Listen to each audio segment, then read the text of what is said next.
हरे कृष्णा। यह नाटक पद्म पुराण में दी गई कहानी पर आधारित है, जहां नारद ने एक कलयुगवासी नामक कैलाश को परम कर्तव्य दिया। हम सभी महान ऋषि नारद को जानते हैं, जो सदा प्रभु के दिव्य स्मृति में लिप्त रहते हैं, जो तीनों लोकों में दया फैलाते हैं।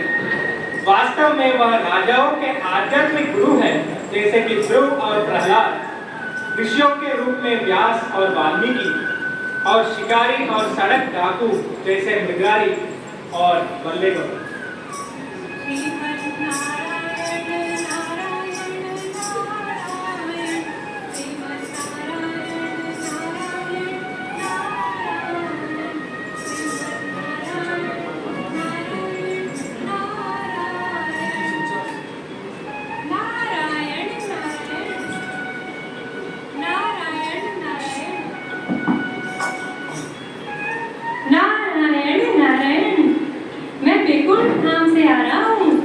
वहाँ पर सब कितने आनंद में रहते हैं, क्योंकि सब भगवान विष्णु की सेवा में लगे हैं। आनंदम आनंदम आनंदम, हरि बोल। पर मैं ये क्या देख रहा हूँ, इस भौतिक संसार के लोग माया के चुंगल में फंसकर अपने कार्यकलापों में इतने व्यस्त हैं कि इनको भगवान की भक्ति से कोई रुचि नहीं है, कोई अर्थ ही नहीं है। इन भौतिक जगत के लोगों का क्या होगा, क्या होगा? लगता है मुझे ही कुछ करना होगा, कहीं से तो शुरुआत करनी होगी। चलो उस वर्णिक से शुरुआत करता हूँ। नारायण नारायण। तो इस बार नारद जी जा रहे हैं कैलाश के घर। अभी देखते हैं कैलाश के घर में क्या हो रहा है। पैसा पैसा पैसा पैसा पैसा जीवन का सार है, इसी से चलता मेरा परिवार है। पैसा पैसा पैसा, पैसे से बढ़कर और कुछ नहीं।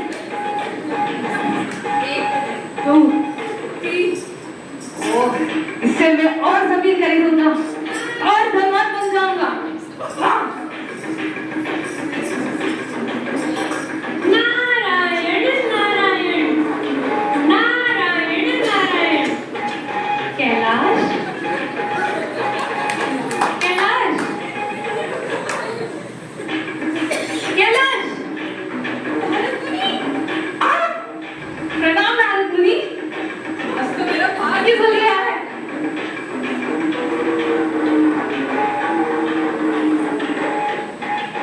नारायण नारायण। मेरे प्यारे कैलाश, मुझे आशा है कि तुम्हारे परिवार में सब अच्छे ही होंगे। मैं आध्यात्मिक जगत से आ रहा हूँ, वहाँ पर ना कोई चिंता है और ना जन्म मृत्यु जरा व्याधि है। वहाँ पर सब आनंद में रहते हैं। आओ चलो इस भौतिक संसार के दुखों को छोड़कर आओ मेरे साथ वैकुंठ धाम चलो। हाँ नारद मुनि, मैं आपके साथ चलने के लिए बहुत उत्सुक हूँ। आनंद, वैकुंठ यानी पैसा, लेकिन हम वापस कब तक आएंगे? नारायण नारायण। मेरे प्यारे कैलाश, मुझे ऐसा प्रतीत होता है कि तुम मेरे शब्दों को समझ नहीं पाए हो। वो जगत इस भौतिक जगत से परे का स्थान है। वहाँ पर जाने के बाद किसी को यहाँ पर आने की आवश्यकता या अवसर नहीं होता। क्या? वापस नहीं आने का? मुझे माफ कीजिए नारद मुनि, आपको पता है बस 2 ही साल पहले मैंने एक लड़की से शादी की। वो देखने में बहुत सुंदर और सुशील है, मेरे ख्याल बहुत अच्छी सी लगती है। कम से कम उनके साथ एक 25 साल तो रहने दीजिए। और तो और बस 2 महीने पहले उन्होंने पुत्र को जन्म दिया है। वो बिल्कुल मेरे पे गया है नारद मुनि। अभी मेरे पर पिता का जिम्मेदारी भी है। और तो नारद मुनि, बस 2 ही हफ्ते पहले मेरे पिताश्री का देहांत हो गया। इस दुख से अभी मैं बाहर नहीं हूँ नारद मुनि। और तो और नारद मुनि, बस 2 ही दिन पहले मैंने अपने घर के पिछवाड़े में केले का खेती रखा है। ये सब जिम्मेदारी पूरे करने के लिए मुझे कम से कम 50 साल तो लगेंगे। जब मैं बहुत बहुत बहुत बूढ़ा जब बन जाऊंगा तब जरूर आपके साथ वैकुंठ चलूंगा। नारायण नारायण, मेरे प्यारे कैलाश, मैंने जो तुम्हारे सामने प्रस्ताव रखा है उसके लिए बड़े बड़े देवी देवता भी इच्छा करते हैं। जो तुम छोटी छोटी जिज्ञासु बातों के लिए उसको ठुकरा रहे हो, ऐसा तुम कई जन्मों से करते आए हो। हे प्यारे कैलाश, चलो मेरे साथ वैकुंठ धाम चलो। नहीं नारद मुनि, अभी मेरे पर बहुत बहुत जिम्मेदारी है। जब मैं बूढ़ा हो जाऊंगा जरूर आपके साथ आऊंगा नारद मुनि, जरूर जरूर। नारायण नारायण, ठीक है, मैं कुछ समय बाद फिर आता हूँ। नारायण नारायण। कुछ साल बीत गए। नारद फिर से कैलाश को मिलने आए। अब कैलाश बहुत बूढ़ा हो गया था और उनके एक पोते भी थे। अभी देखते हैं उनके घर में क्या हो रहा है।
ये तो अपने दादाजी पे ही गया है।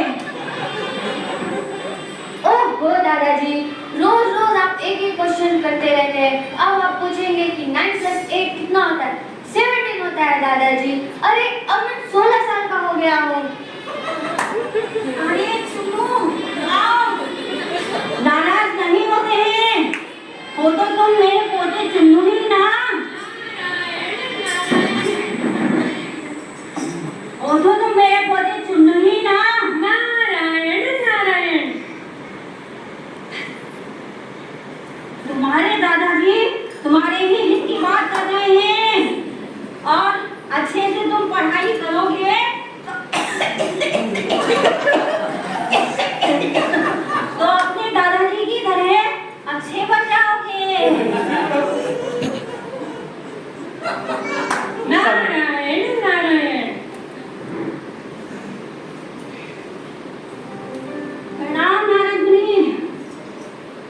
मेरे प्यारे नारदा, कैसे हो तुम?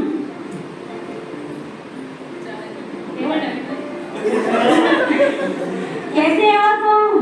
देखो ये बूढ़ा कैलाश गरीब अभी भी जी रहा है। देखो ये मेरा पोता चुन्नू है। मेरे प्यारे कैलाश, मुझे जान के बहुत खुशी हुई कि तुम अपने दायित्वों को अच्छे से निभा रहे हो।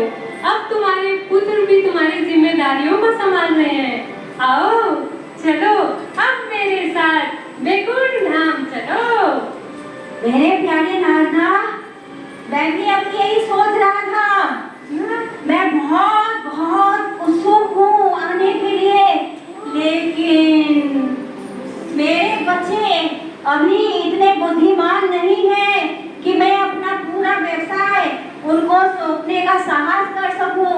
अभी उन्हें बहुत ट्रेनिंग की आवश्यकता है। अगर मैं अभी उन्हें सभी व्यापार सौंप दूंगा तो मेरा पूरा व्यवसाय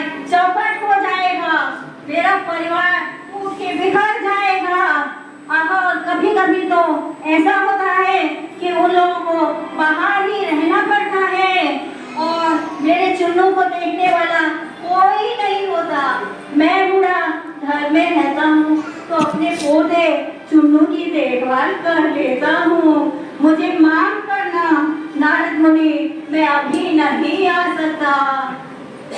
वेदों में कहावत है, अंगम गलितम पलितम मुंडम दर्शन विहितम जातम तुंडम व्रतो याति कृत्वा दंडम तद्वीना मुचन्ते आशा पिंडम। हे कैलाश, वेदों में कहावत है कि जब व्यक्ति के अंग कमजोर हो जाते हैं, दांत भी टूट के गिर जाते हैं, हे कैलाश, तब भी व्यक्ति की इस संसार से आशाएं और इच्छाएं नहीं जाती, उसकी आसक्ति बनी रहती है। ठीक है, मैं कुछ सालों बाद फिर आऊंगा। नारायण नारायण।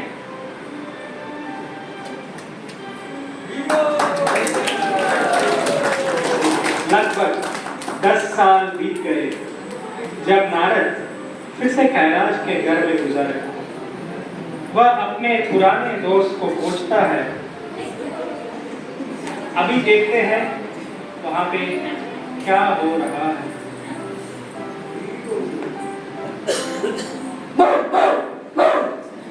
सावधान! किसकी हिम्मत जो मेरे होते हुए इस घर की तरफ आग उठा कर देखिए। मैं कैलाश।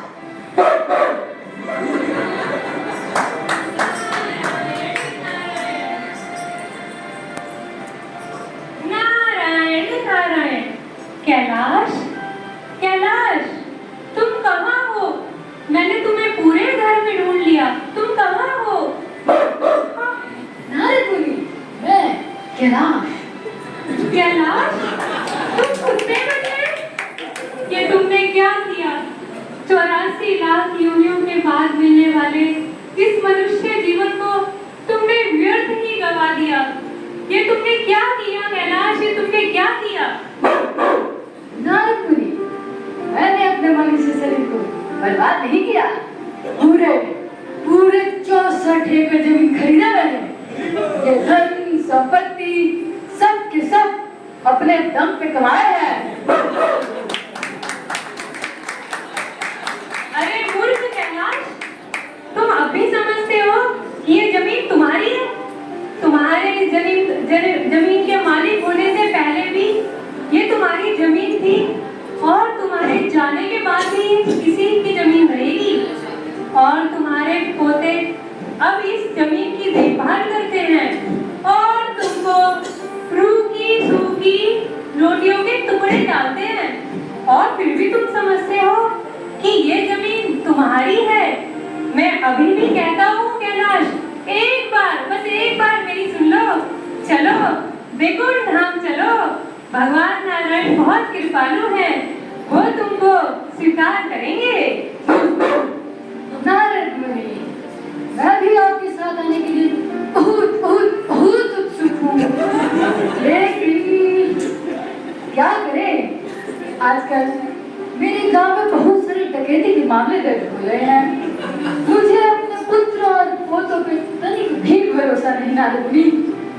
पूरी संपत्ति ये सब मेरी जिम्मेदारी है, मुझे इसकी देखभाल करनी है नारद मुनि। कृपया मुझे क्षमा करें, मैं अभी आपके साथ नहीं आ सकता। ठीक है कैलाश, मैं कुछ सालों बाद फिर आऊंगा। नारायण नारायण।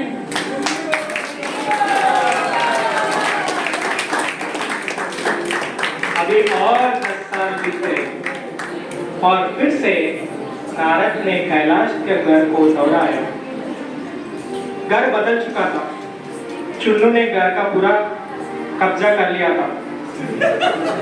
हालांकि कुत्ता कैलाश कहीं पे भी नजर नहीं आ रहा है। देखते हैं क्या हो रहा है।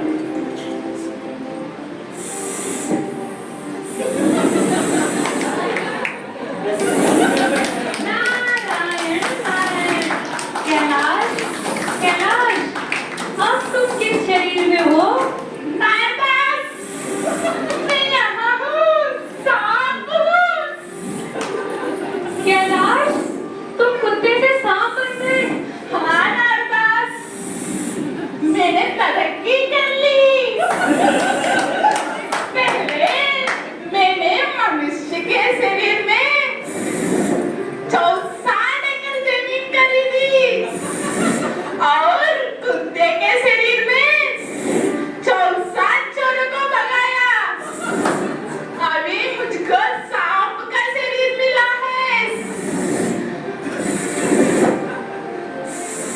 कैलाश, तुमने अपने सारे दायित्वों को निभा लिया।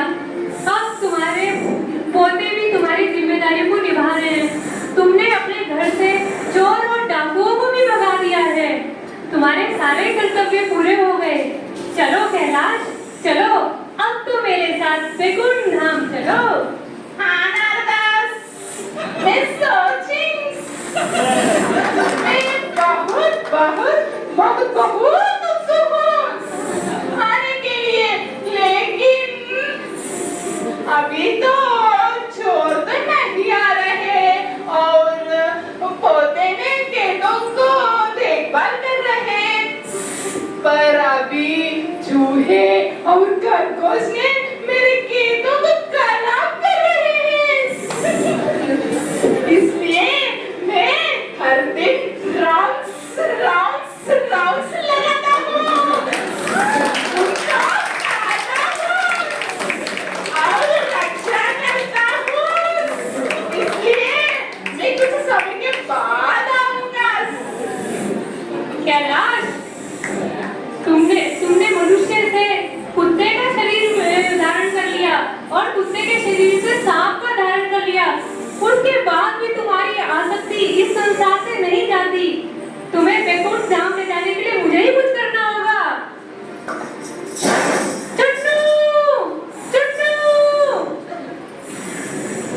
चुन्नू, तुम्हारे दादाजी ने तुम्हें दायित्व दिया है कि तुम अपने खेत की रक्षा करो। देखो तुम्हारे खेत में कितना बड़ा सांप घुस आया है। जाओ उसको मारो, मारो। ये तो असहनीय है। हे दादाजी, मुझे शक्ति प्रदान कीजिए।